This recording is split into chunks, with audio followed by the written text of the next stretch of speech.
शरणं प्रपन्ना वृंदे नमस्ते चरणार।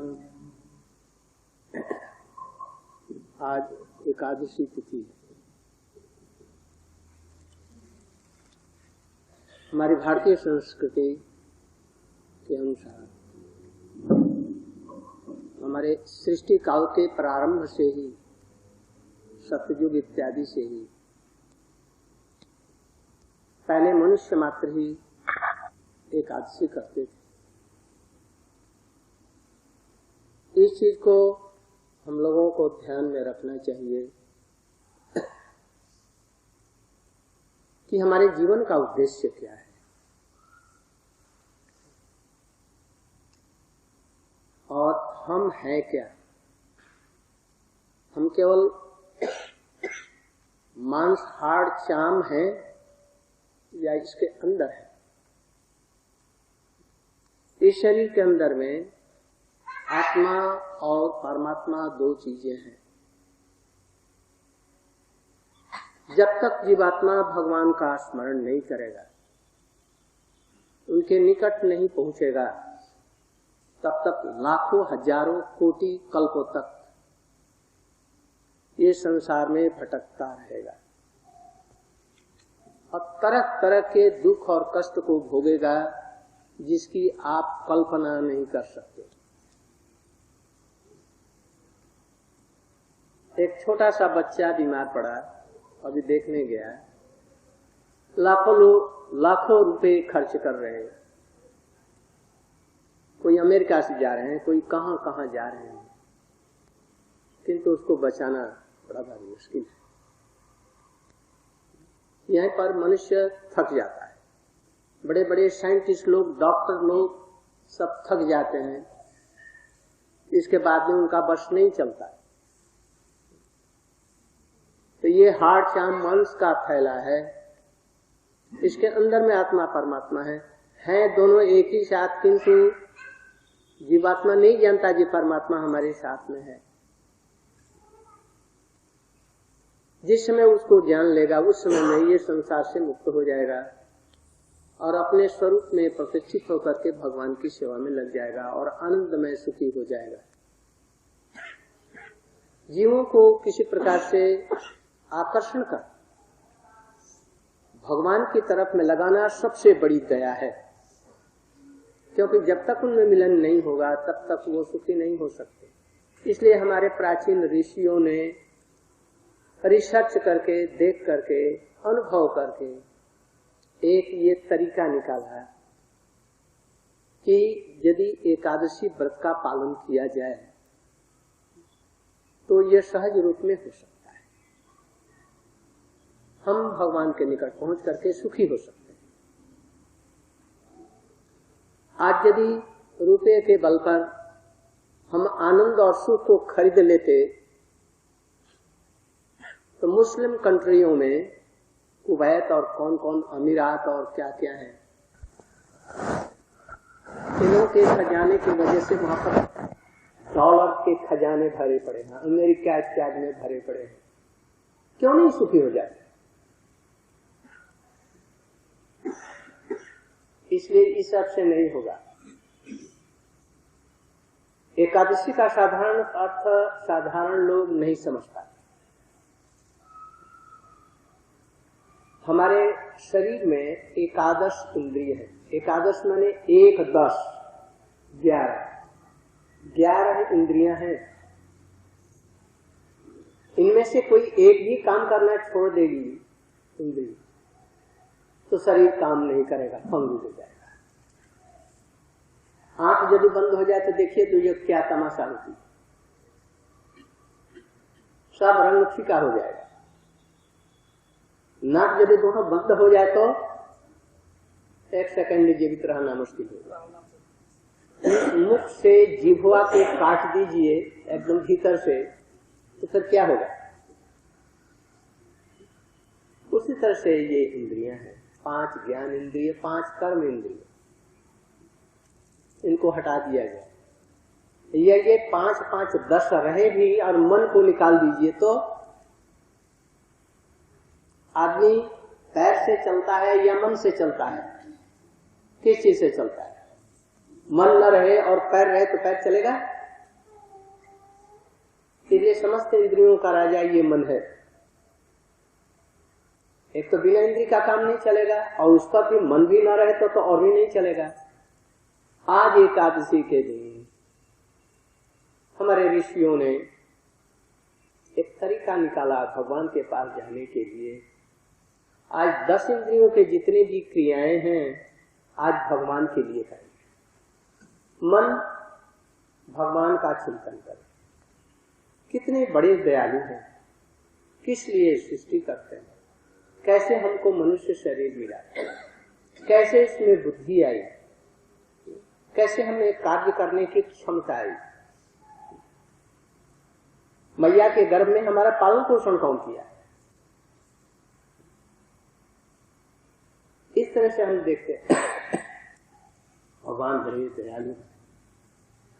इसलिए मन के द्वारा ये सब चिंतन प्रथम अवस्था है। दूसरी स्थित अवस्था में भगवान की लीलाओं का स्मरण करेंगे हम। किस प्रकार से यशोदा मैया कृष्ण को बांध रही है, वो बंध नहीं रहे, इसलिए अपनी चेष्टा से भगवान नहीं मिलेंगे। अपनी चेष्टा को देख करके भगवान द्रवित हो जाएंगे, उनकी कृपा बरस पड़ेगी और तब वो बंधन जाएगा। इसलिए अपनी चेष्टा भी होनी चाहिए, साधन भी होना चाहिए, और साथ साथ में भगवान के कृपा के लिए रोना भी चाहिए। इसलिए मन के द्वारा ये सब चिंतन हो। भगवान ने हाथ दिया, इसको भी भगवान की सेवा में लगाएंगे। भगवान के मंदिर के सामने झाड़ू देना, भगवान के लिए फूल की माला गूंथना, उसके लिए भगवान को अर्पित करना, हाथों से रसोई बनाना, भगवान को अर्पण कर देना, हाथों से और जो काम हो सकते हैं भगवान के लिए, जो संसार के लिए करते हैं, वो सब ठाकुर जी के लिए करें। पैर से क्या करेंगे? भगवान के धाम में जाएंगे जहां पर कृष्ण राधा जी की लीलाएं वृंदावन में हुई। कोई बद्रीनाथ केदारनाथ जाते हैं, कोई दूसरी जगह में जाते हैं, किंतु सबसे श्रेष्ठ वह वृंदावन का धाम जहां पर कृष्ण की बड़ी मधुर बड़ी कृपा की लीलाएं हुई। वहां की एक रेणु का स्पर्श करने से भी हमारा कल्याण हो जाएगा। इसलिए हाथों को इन सब कामों में लगाओ, पैर को भगवान के धामों में जाने में लगाओ, आंख को किस काम में लगाओ? भगवान के भक्तों का दर्शन और भगवान का दर्शन। सिर को किस काम में लगाओ? भगवान के चरण बंधन में, उनको प्रणाम। एक बार भी जिसने भगवान के चरणों में बड़े प्रीति के साथ में अपना चरण झुका दिया, सिर झुका दिया, फिर जन्म उसके पास में नहीं जाए। मरने के बाद में फिर उसका फिर जन्म नहीं होगा, माता का फिर दूध पीने के लिए नहीं आना पड़ेगा। एक बार साष्टांग प्रणाम कर दिया, सिर को लगाकर मट्टी में, कमर को भी लगा दिया, पैरों को लगा दिया, हाथों को जोड़ करके सामने रख दिया, और मन वचन कर्म से फिर उसको भगवान मैं तेरा, मैं तेरे शरणागत हूं, इस प्रकार से कर। इसी प्रकार से कानों को किस विषय में लगाए? भगवान की कथाओं को सुनने में लगाए। पहली अवस्था में यह सबसे श्रेष्ठ है। जब तक कानों को काम में नहीं लगाएंगे तब तक कान शुद्ध नहीं होगा, तब तक इन सारी चीजों को समझ नहीं सकते। कान में एक खूबी है, ये सारी इंद्रियां जिसको चीज को लेती है पकड़ती हैं, कान उसको नहीं पकड़ता है, और कान जिस चीज को पकड़ता है ये इंद्रियां नहीं पकड़ सकती। कैसे? कान शब्द को ग्रहण करता है, शब्द को, जैसे कृष्ण एक शब्द है, राम एक शब्द है। हाथ उसको पकड़ सकता है? नहीं पकड़ सकता। सिर पकड़ सकता है? पैर पकड़ सकता है? कोई भी नहीं पकड़ सकता, उसको स्पर्श नहीं कर सकता। और ये लोग जिसको चीज को स्पर्श करते हैं कान उनको छोड़ देता है। इसलिए गुरु जी सबसे पहले कान को लेते हैं। जैसे देखो भगवान की कथाओं को सुनो, शब्द ब्रह्म को सुनो, तुम्हारा कल्याण हो जाएगा। इस तरह से सारी इंद्रियों को कंट्रोल करके आज के दिन अंततः एक दिन, 15 दिन में एक दिन, एक महीने में 2 दिन और एक वर्ष में 24 दिन, अंततः 365 दिनों में 24 दिन तुम भगवान को दो और सब देखकर करो। अपना जो कुछ हो हल्ला करना है सब काम करो, किंतु ये 24 दिन भगवान के लिए। खाने पीने में इसको मत लगाओ झंझट, और दिन तो खाने के झंझट में लगा रहे सवेरे से शाम तक। सवेरे उठते ही चाय का प्याला और पेपर आ गया, और इसके बाद में चरखी चलने लगी। चरखी जानते हैं? चरखी ऐसे घूमना। सवेरे से जो कढ़ाई चढ़ी वो पतीला उतरता नहीं शाम तक, रात के 12 बजे तक। आज के दिन में उसको ठीक रखिए। यदि अधिक से अधिक भूख लगे और नहीं रहा जाए तो कुछ आलू उबाल लीजिए, गुड़ ले लीजिए या कुछ ऐसी चीजें, पानी पी लीजिए थोड़ा। और यदि ये भी ना ले सके तो और अच्छा।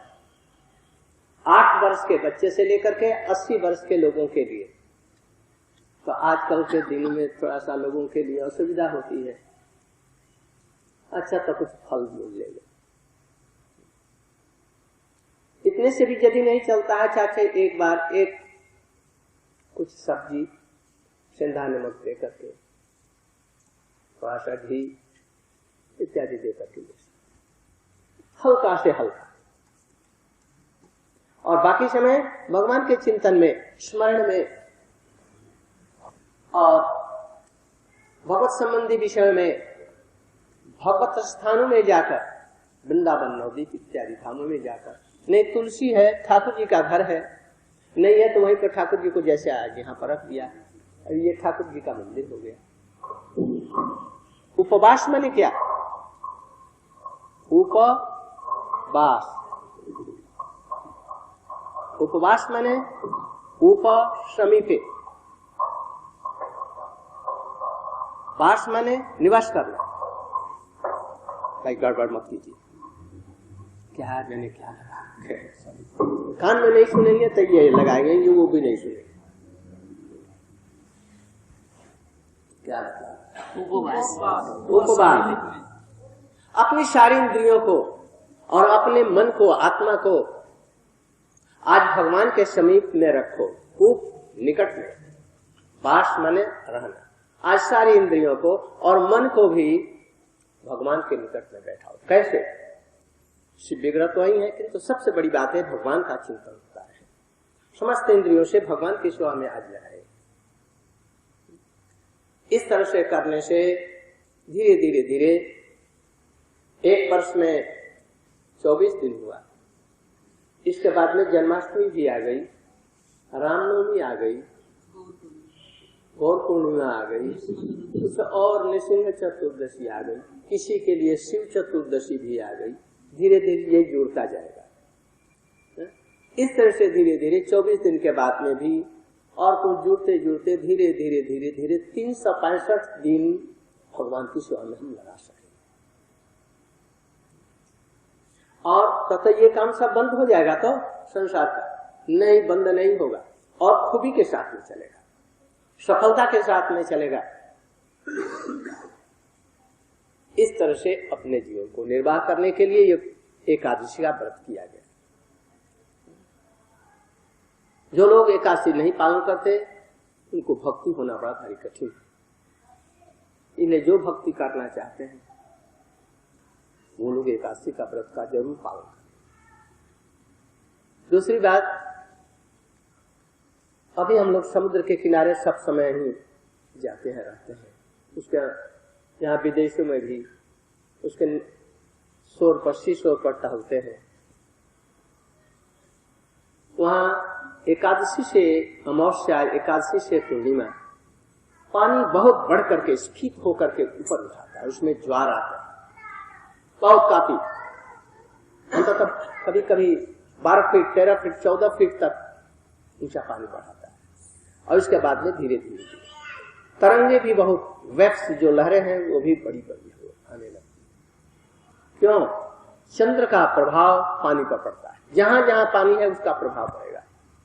पानी का भंडार है समुद्र, इसलिए इस पानी को आकर्षण करते हैं और पानी में बढ़ता है, खींचता है अपनी तरफ। इसी तरह से हमारे शरीर में भी पानी है, वो अन्न को आश्रय करके रहता है। एक पानी है ना, पत्थर के ऊपर में दीजिए, कितनी देर तक रहेगा? पानी दे दीजिए, फिर पानी खत्म हो गया, 1 मिनट के अंदर में सूख जाएगा, पानी भीतर में नहीं जाएगा।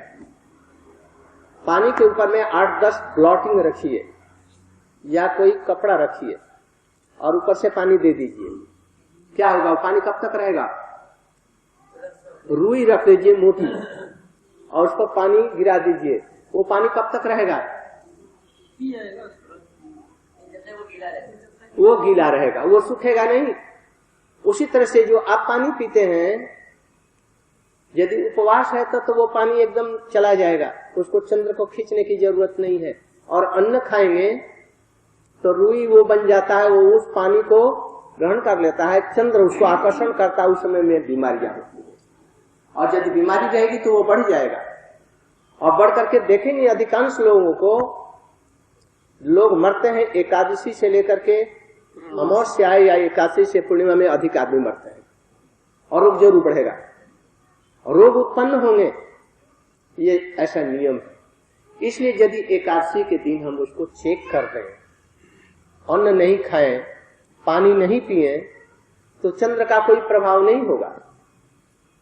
यदि मान लिया कि जैसे पानी के बिना नहीं रहा जाता है, तो थोड़ा सा पानी पी भी लेंगे तो पत्थर पर जैसे पानी होने से चला जाता है, ठीक वैसे ही अन्न नहीं है, इसलिए रुई का फाहा नहीं है, इसलिए उसको पानी देने से भी वो चला जाएगा। चंद्र का प्रभाव नहीं होगा, कम होगा, किंतु होगा कुछ। और यदि ये सब कुछ भी न रहे, अन्न न रहे, अन्न माने चावल, दाल, गेहूं से बनी हुई कोई चीज और सब चीजें हैं, इन सब चीजों से, आटा से, मैदा से बनी हुई जितनी भी चीजें हैं, ये सभी चीजें उसका ताकत है। इसलिए इन चीजों को ग्रहण नहीं करना चाहिए, तो जरूर बीमारी है। बीमारी आने से चिंता होगी, चिंता होने से ही जीवन दुखी हो जाएगा। इसलिए इसको कंट्रोल करने के लिए हमारे ऋषियों ने इस चीज का आविष्कार किया, एकादशी का व्रत, धर्म के नाम पर, किंतु है ये शारीरिक, मानसिक एवं आत्मिक है। तीसरी बात, यदि हम एक सप्ताह में 6 दिन काम करते हैं तो 7वें दिन की छुट्टी रखते हैं, या 1.5 दिन की छुट्टी होती है, शनिवार को आधी। और आजकल न जाने कैसा होता है, मैं नहीं जानता, पहले तो ऐसा ही था, शनिवार को हाफ और रविवार को पूर्ण होती थी। किस लिए? बच्चों को स्कूलों में 365 दिन क्यों नहीं पढ़ाते? करीब करीब हम समझते हैं कि 365 दिनों में से आधा या आधा 3/4 वर्ष केवल पढ़ाई है, बाकी 1/4 के करीब में छुट्टियां चली जाती। स्कूल, कॉलेज, सभी जगह, कारखाने इत्यादि में। क्यों? इसलिए कि यदि 365 दिन उनको पढ़ाया जाए तो वो लड़के सब फेल हो जाएंगे, दिमाग नहीं ग्रहण कर सकेगा। इसलिए बीच में रेस्ट देना उचित है। उसी प्रकार से हमारी इंद्रियां हैं पेट में, जो हजम करने की शक्तियां हैं, यदि 365 दिन घास और भूसा से भरते रहे तो इसकी अतड़ियां हैं, ये सब काम नहीं करेंगे। इसलिए हमारे ऋषियों ने भी शरीर को ठीक रखने के लिए आविष्कार किया, अंततः 15 दिन में 1 दिन उपवास करना आवश्यक है। तो और किसी दिन में क्यों नहीं किया गया? किसी दिन उपवास कर लेते, नहीं, उचित समय निकाला। जब चंद्र 15वीं अपने 11वीं कला में आए, जिसका प्रभाव वहां से आरंभ होता है, उसी दिन एकादशी मतलब 11वें दिन में अपनी 11 इंद्रियों को भगवान की सेवा में नियुक्त करो। ये सब दार्शनिक विचार साथ साथ में, पारमार्थिक विचार साथ साथ में शारीरिक विचार भी इसके साथ। आजकल का मनुष्य इन चीजों को नहीं समझता, क्योंकि सब ग्रंथ जो हमारे शास्त्र हैं, संस्कृत इत्यादि में, वो लोग इसको डेड लैंग्वेज कह करके उपेक्षा करते हैं और कहते हैं कि ये अंधानुकरण है, हम इन सब चीजों को नहीं मानते, छुआछूत नहीं मानते। तो छुआछूत नहीं है, कॉलरे के रोगी के पास में क्यों नहीं जाते?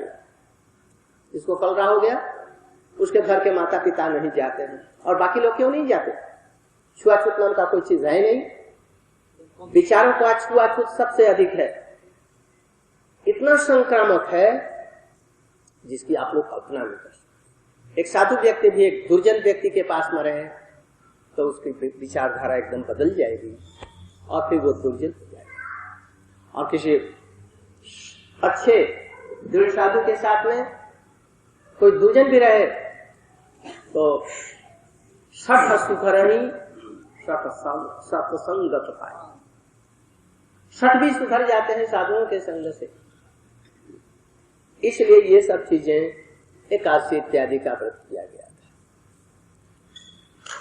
और भी कुछ लाभ है। पारमार्थिक लाभ, पारमार्थिक लाभ ये है, ये तो अभी शारीरिक और मानसिक बतलाया।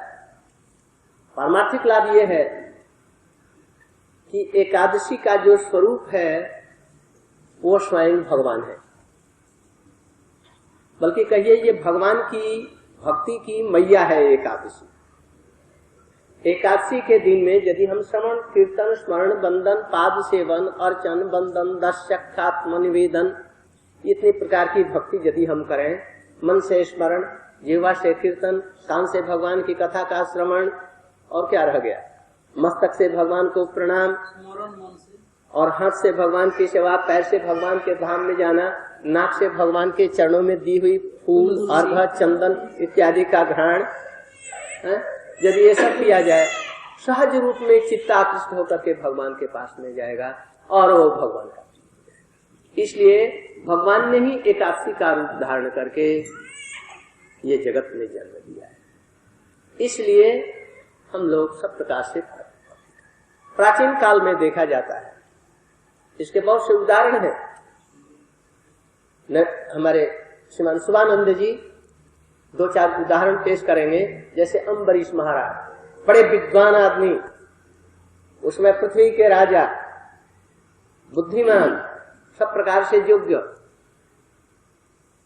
इसके बाद में महाराज धर्मांगद और रूपमांगद, ये सब राजा हुए।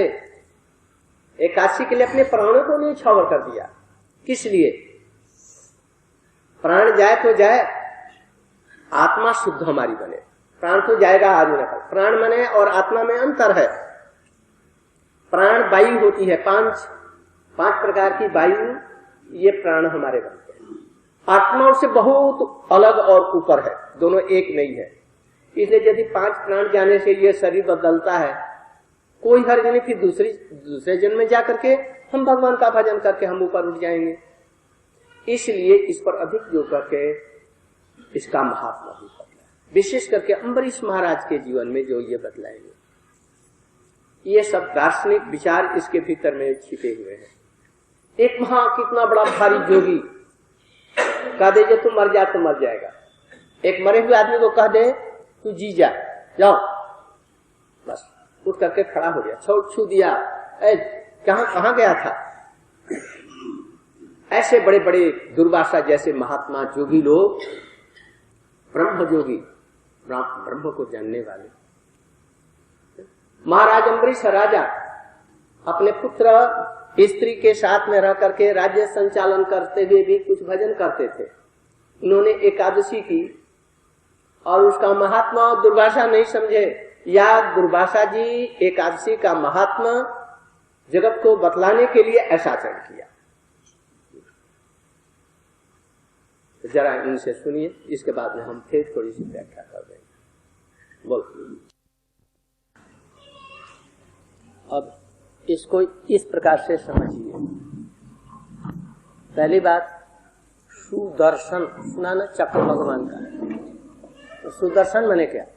भाई अपने चित्त को दूसरे काम में मत लगाओ, बल्कि ये सब सुनने की चेष्टा करो, वो काम नहीं करेगा।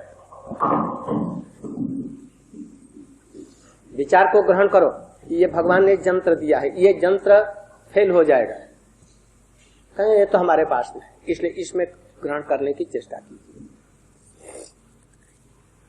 सुदर्शन एक दर्शन, दर्शन माने क्या? दर्शन माने देखना। सुदर्शन, सु माने अच्छा दर्शन। संसार में सबसे अच्छा सुंदर दर्शन क्या है? राधा कृष्ण की के दर्शन से और कोई विश्व ब्रह्मांड में सुंदर दर्शन है? कुछ नहीं। इसको जो दर्शन कराते हैं उनका नाम है सुदर्शन। आ रहा है समझ में ना? सुदर्शन जो कराते हैं। संसार में आसक्ति ये अंधकार है, जो संसार में आसक्त होकर के संसार का दर्शन करते हैं, ये अपने हैं, ये दूसरे हैं, ये शत्रु हैं, ये मित्र हैं, ये हमारे परिवार के हैं, शरीर को मान करके, आत्मा को तो देखते नहीं, इसको मान करके उसमें आसक्त होते हैं। जैसे मधु में मधुमक्खी आसक्त होकर के अपने प्राणों को गवा देती है। हमने सुना है जंगल में बड़े बड़े शिकारी लोग मंच पेड़ों पर चढ़ करके बहुत ऊंचे, जहां पर सिंह बाघ रहते हैं, मंच पर चढ़ जाते हैं, लोहे के गोले को गर्म कर देते हैं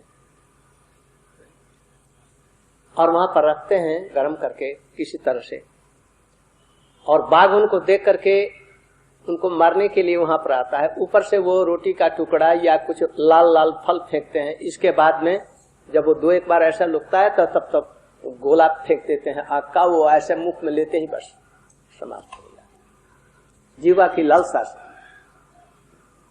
ऐसे ही हमारा ये संसार है, ऐसे समझें। तो ये अंधकार है।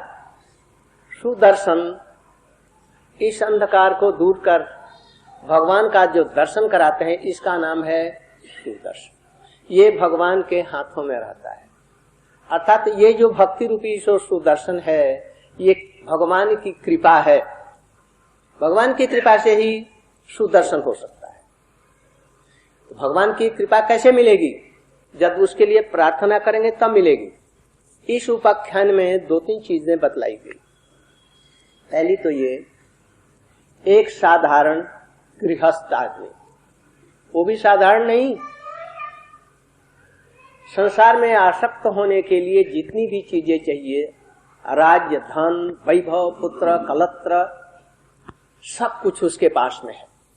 राजा है ना, मंत्री तो होगा ही, प्रजाएं होंगी ही, सेनाएं होंगी ही, खजाना भी होगा, सब कुछ उसके पास में होगा। तो सब वैभव जिसके पास में है और वो चला रहा है बड़ी चतुराई के साथ में, कंट्रोल करता हुआ, और गृहस्थ धर्म में रहते हुए भी भगवान का भजन भी कर रहा है। मन को भगवान के चिंतन में, हाथों को भगवान की सेवा में, कानों को सबको लगा रहा है। किंतु इसको लोग, साधारण लोग नहीं समझ सकते ये इतना ऊंचा है। राजा को कौन समझेगा? और वो भी इन सब विषयों को लेकर के। और दूसरी तरफ में संसार को त्याग करने वाले, ब्राह्मण कुल में, उच्च ब्राह्मण कुल में जन्मने वाले, वो भी शंकर के अंश से पैदा होने वाले दुर्वासा जी, बड़े जोगी, लाखों वर्ष तपस्या करके ऐसा उन्होंने योग प्राप्त किया है, जिसको जो कह देंगे वही हो जाएगा। एक तरफ वो है और एक तरफ में साधारण राज्यों के साथ में ये महाराज अम्बरीश है। वो भी एकादशी कर रहे हैं, द्वादशी का पारण करेंगे।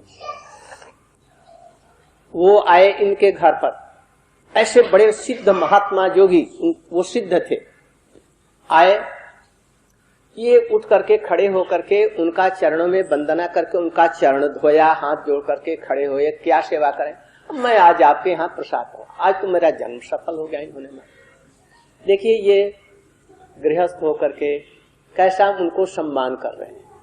दुर्वासा जी उनको आशीर्वाद देंगे या जैसा करेंगे, इधर देकर के चित्त सुनिए। तो दोनों में कौन बड़ा है? महाराज ये दुर्वासा जी ब्राह्मण कुल में जन्म लेने वाले इतने बड़े भारी योगी, सब कुछ संसार को छोड़ने वाले, जिसको जो कह देंगे वही मर जाओ, तुम धन धान्य से पूर्ण हो जा, तुम राजा हो जाओ, तुम स्वर्ग में चले जाओ, ये सब देने का उनको शक्ति है, सामर्थ्य है। कोई आदमी बीमार पड़ा हुआ मर रहा है, जाओ जी जाओ अभी, ऐसे समर्थमान। और अम्बरीश महाराज कुछ किसी से नहीं करते, दीनहीन होकर के राजा होकर के विषयों में जैसे हैं, किंतु एकादशी करते हैं। अब उनको प्रणाम भी किया, वो स्नान करने के लिए गए। 24 मिनट का केवल समय था पारण का। महाराज जी विचार कर रहे हैं, अम्बरीश दो चीज है, एक समाज और दूसरा है भक्ति। समाज में भी समाज का सबसे श्रेष्ठ एक व्यक्ति हमारे पास में आया है, उसका आदर करना। उसको मैंने कहा जे हम आपको हमारे यहाँ भोजन करें, और भोजन करने के लिए निमंत्रण देकर के उसके पहले ही आगे यदि खा लिया जाए तो उसका अपमान होगा। तो एक इतने बड़े भारी ब्रह्म योगी को अनादर करना और एक तरफ में ये भक्ति का आदर करना, दोनों में श्रेष्ठ क्या है? आ रहा है समझ में? एक है भक्ति, उस जिसको हम देखते नहीं, और एक तरफ में हमारे समाज का सबसे श्रेष्ठ व्यक्ति जो कह देगा वो हो जाएगा, वो हमारे घर में आया, उसका आदर करें न भक्ति का आदर करें, इसका आदर करेंगे। यदि हम उस व्यक्ति का निरादर करते हैं तो अभी हमें मार डालेगा, हम राज्य से च्युत हो जाएंगे और हमें क्या करेगा? अभिशाप देगा, भ्रष्ट हो जाएंगे, जल जाएंगे। तो प्राण प्यारा है न भक्ति प्यारी है? हम समाज के लोग इस चीज को विचार करने में अक्षम होते हैं। ये अंधकार है। और सुदर्शन जी क्या करेंगे? प्रकाश से ये बुद्धि देंगे जो दोनों में श्रेष्ठ कौन है। एक आदमी ने कहा, देखो तुम्हारा प्यारा पुत्र है, आज एकादशी होने पर भी ये बीमार पड़ा है, मर जाएगा, इसलिए इसकी तुम भक्ति छोड़ दो, आज छोड़ दो, आज खा लो, तुम्हारे खा लेने से बच्चा जिएगा। और यदि तुमने उपवास किया तो ये मर जाएगा। लौकिक बात, वो भी सत्य नहीं। हमने कहा जय भाई हमारा बच्चा जी जाए, भक्ति क्या करेगी रह करके?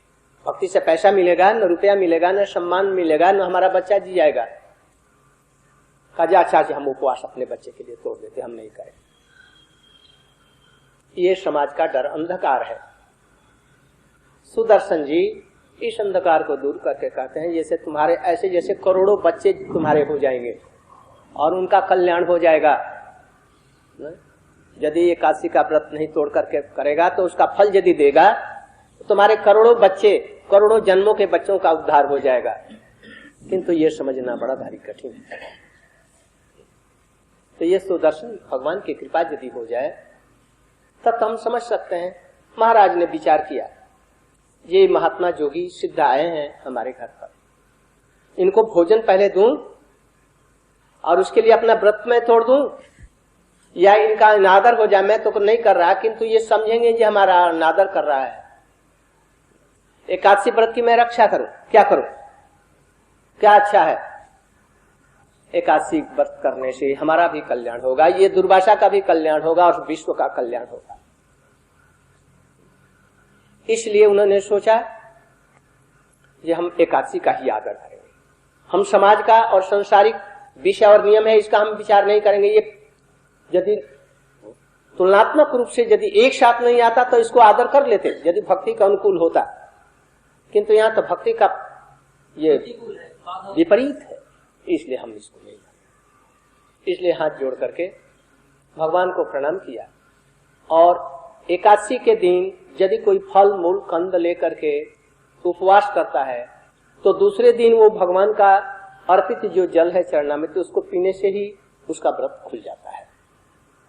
उससे पहले आज जो लोग एकादशी में कुछ खा लेते हैं, उनके लिए क्या है, उनके लिए अन्न ग्रहण करना जरूरी है, तब वो व्रत टूटेगा। आज जो निर्जला है उनके लिए ठाकुर जी को स्नान करा करके चरणामृत ले लेने से तुलसी के साथ में उसी से ही पार। उन्होंने निर्जला की थी, इसलिए सोचा एकादशी के दिन हमने निर्जला किया है, इसलिए आज हम चरणामृत ले लेने से हमारा पारण हुआ भी और नहीं भी हुआ। पानी से व्रत नहीं टूटता है, अन्न लेने से होता। तो अन्न तो हमने लिया नहीं, पानी ले लिया, उनका व्रत भी टूट गया और उनका निरादर भी नहीं हुआ। किंतु उन्होंने समझा नहीं, उन्होंने अपनी पूरी शक्ति लगा करके उनको अभिसंपात कर दिया और बोले जैसे जाओ इसको जला डालो। महाराज परीक्षित, ये अम्बरीश महाराज मृत्यु से नहीं डरते हैं। डरते हैं किस चीज से? वैष्णव के चरणों में अपराध न हो, हमारी भक्ति न नष्ट, इसके लिए डरते हैं। किंतु मृत्यु से नहीं डरते किस लिए? आज इस जन्म में है, इस शरीर को छोड़ो, दूसरे जन्म में हम चले जाएंगे, हमारा हर्ज क्या हुआ? कुछ भी अर्ज न हुआ। इस कपड़े को बदल दिया, पुराने को नया पहन लिया, इसलिए मृत्यु से डर वैष्णव को नहीं होता। इसलिए भगवान से प्रार्थना नहीं करते जैसे हमारा जीवन बचा दो या उसका जीवन बता दो। क्यों? अरे पुराना कपड़ा है, इसको हटा देना अच्छा है, नए शरीर से हम अच्छी तरह से भगवान का भजन करेंगे। इसलिए उनको तनिक भी डर नहीं होता, बड़े आनंद के साथ में वो मृत्यु के सामने खड़े रहते हैं, इसलिए वो खड़े रहे। किंतु दुर्वासा जी इतने बड़े योगी होकर के ये ज्ञान नहीं है जो भक्ति में है, इसलिए डर के मारे मृत्यु जहां आई, चक्र सुदर्शन आया, यदि वो चक्र सुदर्शन उनको मार डालता तो उनको दर्शन हो जाता है। किंतु इतने दुर्भागे जो वैष्णव के चरण में अपराध किया, इसलिए सुदर्शन जी उनको छू नहीं रहे। छूने से क्या होता? उसका कल्याण होता कि नहीं? हो जाता, उसको भगवान का दर्शन हो जाता, भले ये शरीर दूर हो जाता किंतु आत्मा से तो दर्शन हो जाता। वैष्णव के चरण में उनका अपराध होने से कहीं इसको हम नहीं छुएंगे, इसलिए डराते रहे। चाहते तो एक सेकंड में उनको खत्म, कितना भागेंगे। सुदर्शन चक्र की गति से इनकी गति अधिक नहीं है, मन की गति से भी इनकी गति अधिक है दुर्वासा की, किंतु सुदर्शन चक्र के सामने नहीं। तो क्यों नहीं जलाए? घूमते रहे नहीं, उनको जलाया नहीं। ब्रह्मा जी के पास में गए, उन्होंने कहा जो तुम्हारे जैसे अपराधी से हमारा कोई भी संबंध नहीं है। शंकर जी के पास में गए, तुम हमारा पुत्र होने पर भी, हमारा अंश होने पर भी तुमसे कोई संबंध नहीं, भगवान के भक्तों के चरण में तुमने अपराध किया, तुम उनकी महिमा को नहीं जानता, एकादशी व्रत की महिमा को नहीं जानता, तुम जाओ। फिर भगवान के पास में, भगवान ने फिर इनके पास में भेजा। किंतु ये महात्मा कितने सहिष्णु, ये सोचे कि हमारा ही अपराध हुआ, अपराध नहीं। और फिर जब उनको क्षमा कर दिया तो ये कहने लगे, ओ अनंत दासानाम महत्तम अद्यम दृष्ट में। आज भगवान के भक्तों को महिमा देखी और एकादशी की महिमा भी हमने उपलब्धि की। कैसी इसकी महिमा है, इसलिए एकादशी को थोड़ा मत समझना।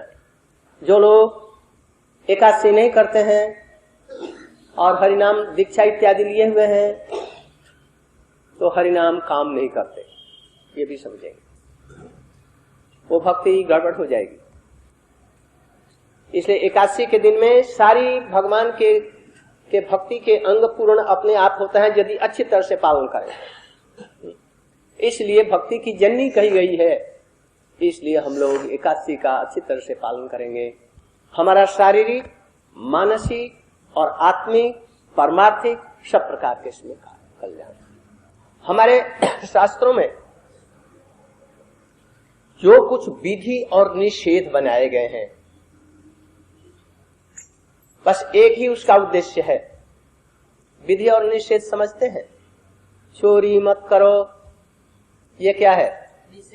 निषेध। झूठ मत बोलो, निषेध है। सच बोलो, ये हुआ विधि। ये व्रत करो, एकादशी करो, जन्माष्टमी करो, ये विधि है। गले में तुलसी की माला रहनी चाहिए, ये विधि है। असत्संग जो भगवान का भजन नहीं करते हैं उनका संग मत करो, ये क्या हुआ? अच्छा, ये सब सारी विधियों का मतलब क्या है जो पालन किया जाए? जो कुछ हम पालन करते हैं इसका मूल उद्देश्य क्या है? भगवान के साथ में हमारा कैसे संपर्क होकर के हम उनके इस पास में पहुंचे जाए, तभी हमको पूर्ण रूप से शांति और सुख मिलेगा। इसके पहले लाख तुम चेष्टा करो। बारी मथे बरु हो ये घृत, शिकता ते बरु तेल, बेनु हरि भजन न भवतरिया यह सिद्धांत अबे। कौन कहते हैं? महात्मा तुलसीदास। भागवत क्या कहते हैं? हरिर नाम हरे नाम हरे नाम वैव केवलम कलौ नास्ति नास्ति, और फिर नास्ति एव एव एव एव, नास्ति नास्ति नास्ति, नास्ति एव नास्ति एव नास्ति। नहीं होगा, नहीं होगा और नहीं होगा बिना भगवान और भक्ति के। कभी भी सुखी नहीं रह सकते। हाथ उठा करके कह रहे हैं, मैं हाथ उठा करके प्रतिज्ञा करके कह, नहीं होगा। इसलिए जब तक भगवान के चरणों में भक्ति नहीं होगी, लौकिक विधियों को छोड़ करके परमार्थिक जो विधियां हमारे परमार्थ के अनुकूल हैं उसको तो ग्रहण कर लेंगे, और जो विधियां हमारे उसके अनुकूल नहीं है उसको छोड़ देंगे। जैसे देखिए जी कितनी उच्च विधि है। जगन्नाथ, बलदेव और सुभद्रा की पूजा हमारे सारे भारतवर्ष में होती है ना। रामचंद्र जी की पूजा होती है, नारायण की पूजा होती है, कहाँ नहीं है? सब जगह ये विधि है। किंतु एकांतिक रूप में जो ब्रज का भाव चाहता है, ब्रज के गोपियों का भाव चाहता है, उसके लिए जगन्नाथ की पूजा है कि नहीं है? द्वारकाधीश की रुक्मिणी के साथ में रहने वाले, ये लोगों के मस्तिष्क में नहीं जाता। ये विधि भी वहां पर अविधि हो जाती है। उन लोगों के लिए नहीं जो गोपियों के भाव के अनुसार लेकर के, ब्रजवासियों के भावों को लेकर के कृष्ण की आराधना करना चाहते हैं, उनके लिए द्वारकाधीश की भी पूजा, राम की भी पूजा, लक्ष्मी नारायण की भी पूजा हो जाती है। कौन समझेगा इस विषय? अभी तत्वा लक्ष्मीपति रति व्योमने राधा कृष्ण परिचर्यामि हतम।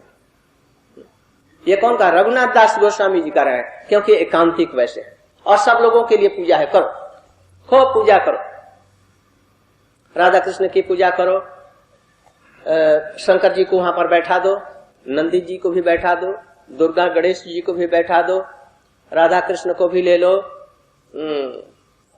कृष्ण और बलदेव जी को भी बैठा दो, जगन्नाथ बलदेव सुभद्रा जी को बैठा लो, कार्तिकेय जी को बैठा दो, शनिचर को भी बैठा दो, मंगल को भी बैठा दो, हनुमान जी को भी बैठा दो, और सबकी पूजा करो, लाख जन्म तक करते रहो। इस पूजा से कुछ नहीं होगा। एक निष्ठ होकर के पढ़ो। जैसे बजरंग जी किसकी पूजा करते हैं?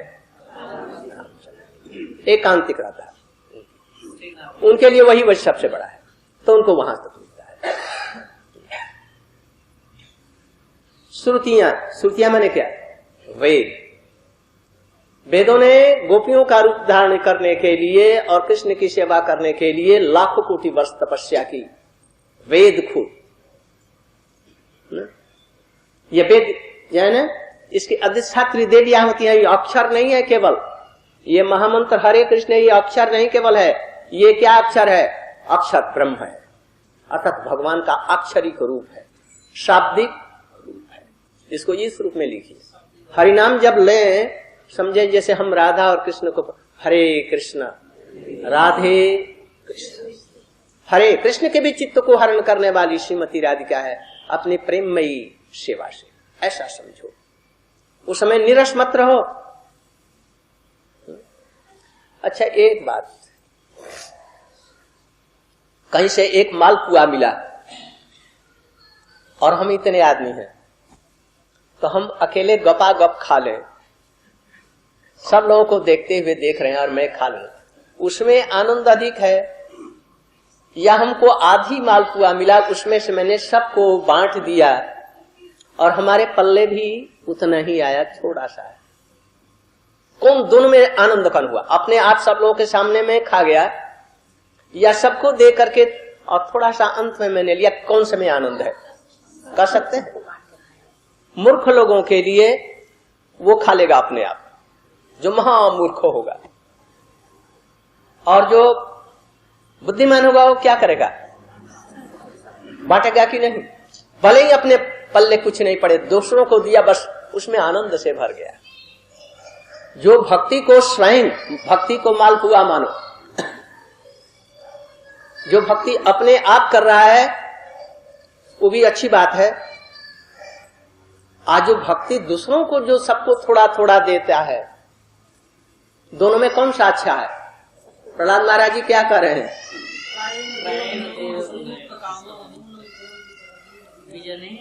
तो दो बातें हैं, एक मालपुआ को दूसरे सबको बांट करके, या मिठाई या कोई भी चीज है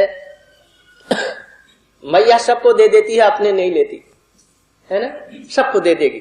अभी भी दे दो तो अपने अंचल में बांध लेगी, घर में जाएगी, बच्चों को सबको जा सबको बांटेगी। ऐसे हमारा भी स्वभाव होना चाहिए। यदि हम में भक्ति है तो सबको थोड़ी थोड़ी देने की चेष्टा करनी चाहिए। ये भी बांट दिया भक्ति तो हमारे जिम्मे का रहे, हमारे जिम्मे में वो पूर्ण भक्ति रहे। संसार में जितनी भी चीजें हैं उसको बांटो, मालपुआ, रुपया, वैभव, सब कुछ बांट दो तो वो बढ़ जाएगा, अपने जिम्मे नहीं पड़ेगा। और भक्ति को जितना ही अधिक दो तो क्या होगा? भक्ति अखंड रूप से और बढ़ती चली जाएगी, देने पर भी। इसलिए इसको देने में कातरता नहीं होनी चाहिए, ऐसा व्यवहार होना चाहिए, इस रूप में चलना चाहिए जो उसको भी कुछ भक्ति हो जाए। हमारे पास जो आए ऐसे प्रेम के साथ में व्यवहार करें, इस व्यक्ति को भी भक्ति हो जाए, उसको भी, इसकी भी विचारधारा भगवान के तरफ में आ जाए। ऐसा नम्र, कोमल, मीठा, मधुर व्यवहार करो, भगवान की कथाओं को सुनाओ, उसका संस्कार डालो। एक प्राचीन संस्कार होता है, एक आधुनिक संस्कार। प्राचीन संस्कार से हमारी रुचि जन्म से ही इधर में है, किसी किसी को जन्म से इधर से रुचि। महात्मा लोग क्या करते हैं? जिसकी पहले से संस्कार और रुचि है, उनकी रुचि को बढ़ा करके और आगे बढ़ा ले जाते हैं। और जिनको एकदम है ही नहीं, उसको क्या करेंगे? ये उनके घर में जाएंगे, वो मना करेगा तो भी इधर से उधर से जाएंगे। एक ऐसे ही संत थे, वो लोगों के घर पर जाकर के उनको कुछ संस्कार नए डालने की चेष्टा कर रहे हैं, और जाकर के नहीं सुनने पर भी हरे कृष्णा हरे कृष्ण, ये देखो हो हल्ला करते हुआ आया और गाली गलौज बकने लगा।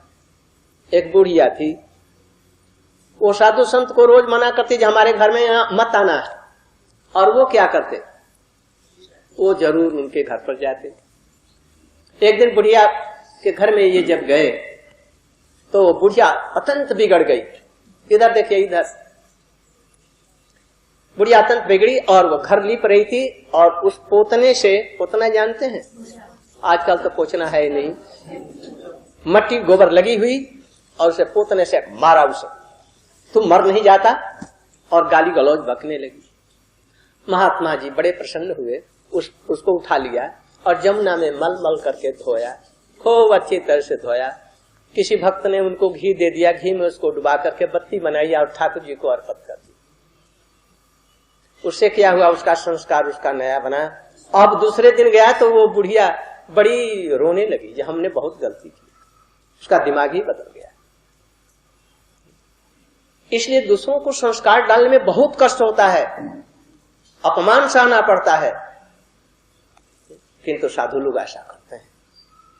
इसलिए हमारे समीप में, हमारे परिवेश में जो लोग हैं, हमारी भक्ति और इससे बढ़ेगी यदि हम दूसरों को भी संस्कार देंगे। तो भगवान देखेंगे, गुरु देखेगा, ओ ये सबको तो ये संस्कार डाल रहा है, तो और प्रसन्न होकर के उसको भक्ति देंगे, उसकी भक्ति और बढ़ती जाएगी। इसलिए संत लोग जो हैं किसी के प्रति क्या कहते हैं, भेदभाव नहीं, उपेक्षा इत्यादि। उपेक्षा उसी को करते हैं, उनकी उपेक्षा भी कृपा है यदि कोई भक्ति का घोर विरोधी है तब। और यदि विरोधी नहीं है तो उसको जैसे तैसे उसको नवीन संस्कार डाल करके भगवान की तरफ में ले जाने की चेष्टा करनी चाहिए। ये भगवान की सबसे बड़ी भक्ति है, इसको भी समझने की हमें चेष्टा करनी चाहिए। हम लोग को क्या जरूरत है इधर उधर जाने की, वृंदावन में रह करके? क्या हमको एक मुश्ती चावल या रोटी नहीं मिल सकती मथुरा में? हम क्यों अपना अमूल्य सब नष्ट कर रहे हैं आप लोगों के बीच में? यहाँ संपत्ति में जहां जाते हैं इतना वैभव, आप लोगों के पलंग पर इतने मोटे मोटे, और उस पर हमको बैठाते हैं, ये प्रतिष्ठा दे रहे हैं, हमारी भक्ति गड़बड़ हो रही है। मैं समझ रहा हूं, तभी किस लिए ये हलाहल विष पान कर रहा, इसको समझिए। किस लिए? आप लोगों के लिए। विदेशों में जहां एकदम संस्कार नहीं है, नए नए लोग जो शराब पीते हैं, गोमांस खाते हैं, उनके पास में हम लोग किस लिए जाते हैं? नित्यानंद प्रभु और हरिदास ठाकुर जी जगाई मधाई जो शराब पी रहे हैं, उनके पास में क्यों गए? और लाखों आदमी नहीं पड़े थे, इसलिए गए। उसका संस्कार। ऐसी दया नहीं होगी किसी के हृदय में तो अभी वैष्णव नहीं हुआ, वैष्णवता की अभी कमी है, ऐसा समझ लो। अपना अपमान सह करके भी प्रहलाद महाराज जी को क्या जरूरत है? पिताजी का अपना असम्मान कभी किया? क्यों तुम हमें रोकते हो, किसे मारते हो, हमें विष देते हो, जलाते हो? क्यों? एक दिन भी क्यों नहीं किया? यदि भक्ति करनी है तो ऐसे सहिष्णु होकर के दृढ़ता के साथ में भक्ति की तरफ में बढ़िए। आपका यह संसार भी सुखमय हो जाएगा, आपकी भक्ति भी बढ़ेगी और इस तरह से आपका जीवन सुखमय हो जाएगा। तब एक विषय जानता हूं, वक्ता दो तरह के, उपदेशक और गुरु दो तरह के होते हैं। एक लड़का गुड़ खाता था और उसको बीमारी होती थी, फुंसियां उठती थी, तो पिता रोज कहते जब बेटा गुड़ मत खाओ, तो वो बेटा मानता नहीं। तो एक दिन अपने गुरुजी के पास में उस बच्चे को ले गए, गुरुजी से कहा जी गुरुजी ये गुड़ खाता है, इसके शरीर में ये सब हो गए हैं, तो आप कह दीजिए ये गुड़ न खाए। उन्होंने कहा आज नहीं कहूंगा, कल कहूंगा, कल ले आना। तो कल ले गया, तो उन्होंने कहा जब बेटा तुम गुड़ मत खाना, खाएगा? नहीं, तो नहीं खाए, ठीक। और उस दिन से गुड़ खाना वो बच्चे ने छोड़ दिया। उस पिता ने पूछा जाकर के उनसे, जैसे आपने कल क्यों नहीं कहा जो आज कहा? भाई कल तक मैं गुड़ खाता था खुद ही, इसलिए बच्चे को कहता तो ये मानता नहीं। तो जो काम अपने आप जो नहीं करते हैं दूसरों को उपदेश करेंगे वो नहीं मानेगा।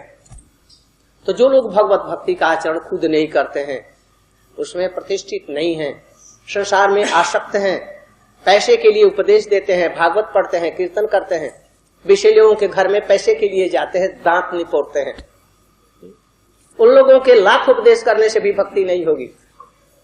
इसको कहते हैं सराग वक्ता। ऐसा गुरु हो कल्याण नहीं होगा। 2-1 दिन के लिए बात आएगी, इसके बाद में हम गिर जाएंगे, स्थायी नहीं प्रभाव पड़ेगा।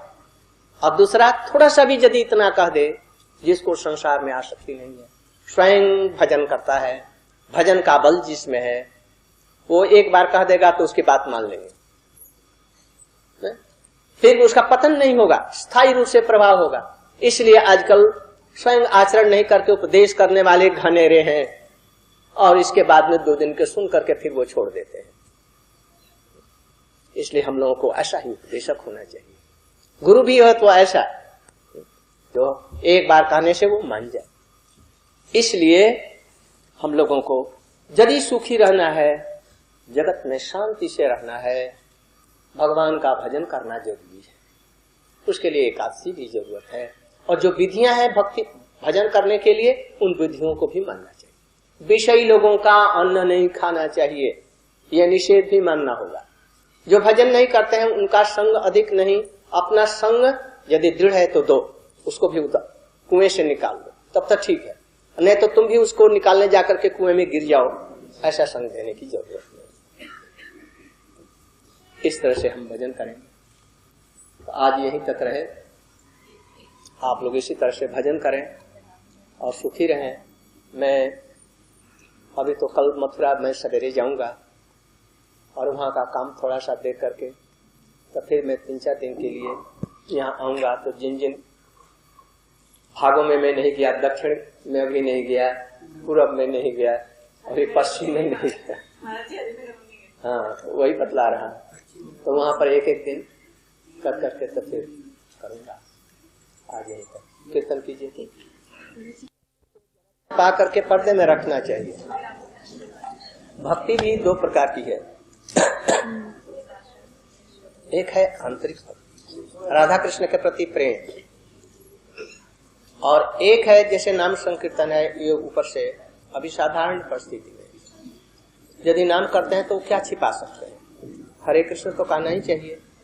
वो यदि छिपा करके न कर करके चलते हुए यदि पशु पक्षी कीट पतंग घास पास भी ये सब सुने तो ठीक है, उनका भी कल्याण हो जाए, ये तो अब छिपाने की कोई जरूरत नहीं। किंतु आपको हृदय में जो कृष्ण के प्रति जो प्रेम है, ये मत दिखलाओ कि मैं बहुत बड़ा भारी भक्त हो गया, हमको कृष्ण लोग को देखते ही आंखों में आंसू आ गए, लोगों को देख करके तो फिर नाचने लगे।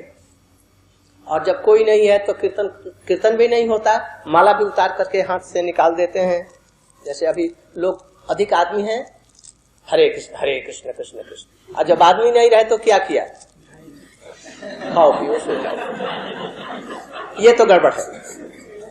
बल्कि इसको तो छिपा करके करना अच्छा है। अपने भक्ति को प्रकाश नहीं करना चाहिए, नहीं तो कपूर की भांति उड़ जाएगी, प्रतिष्ठा में बिगड़ जाएगी भक्ति।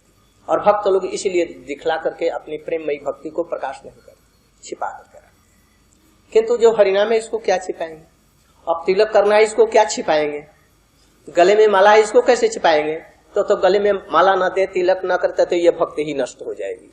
इसके लिए जरूरी है, यदि एक कहीं भी गवर्नमेंट पे नौकरी करता है, पोस्ट ऑफिस में या पुलिस में या मिलिट्री में यदि काम करता है, तो ऊपर से नीचे तक उसके लिए जो ड्रेस होते हैं मिलिट्री का ग्रहण करना पड़े।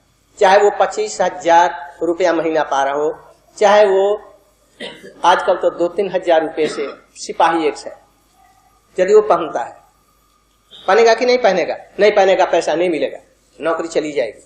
तो भगवान को भजन करने के लिए जो विधियां हैं, जो कि इसके लिए उन्नतदायक है, ये गले में तुलसी माला नहीं पहनेंगे, तिलक नहीं करेंगे तो कैसे होगा? अच्छा, उनको जो खाकी जो कपड़े जो दिए जाते हैं मिलिट्री वालों को, क्यों?